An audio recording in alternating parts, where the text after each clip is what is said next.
Action, anger, and adventure. Overall, a new, exciting week of chess. Let us directly dive into my chess week with my worst moves. In this game, I want to start a furious attack and trade my rook against a bishop, but I calculated it wrong because I am not threatening anything, and so I just make a bad trade. Okay, at least this game is still playable. However, then instead of just trading the rooks, I give a check with my queen. Here, I should have thought for a second about what for options white has after the check.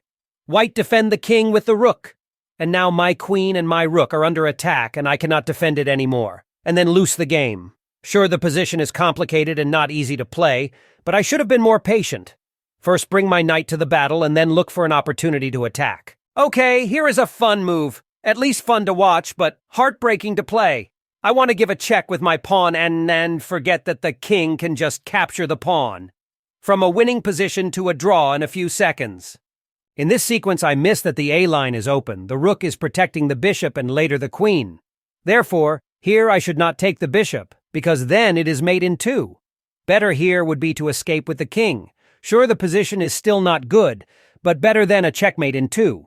This position nicely shows how powerful an open line can be. The rook backs up the attack, and so I lose the game. So the best would be to not open the A-line in the first place. But now let us finally come to my best moves this week. Here I played a nice endgame. With one pawn more, I decide to trade the queens. Then I directly activate my king to capture black's pawns. Black's king is a bit too slow and do not reach my pawns in time. One of my pawns survived and could then be promoted to a queen. I liked here that I have trust in my extra pawn and trade the queens. Then I activate my king and so I can win the game. This was a close game, but I could take advantage of my extra pawn and gain the victory. Through a nice and solid opening, I can play pawn to d4 and take control over the center. After I take the pawn, black takes back with his knight, which is a mistake. After the knights are exchanged, I have a check with my queen. Here it gets dangerous for black, and his pawn move actually loses his rook. Through my good opening, I could attack the center and then invades black position with my queen and win the game. Okay, here I was first afraid about a pawn fork against my queen and knight, but then I realized that the pawn is not protected and that I exchange the knights and then win the pawn. With the move queen to d5, I am threatening a checkmate and attack the knight. Very nice move. After the king is defended, I win the knight, and then after the next check, I win the next pawn.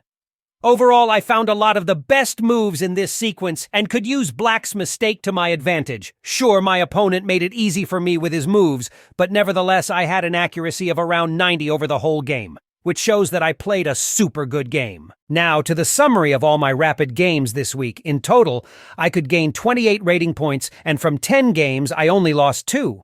This shows that I played very solid and concentrated.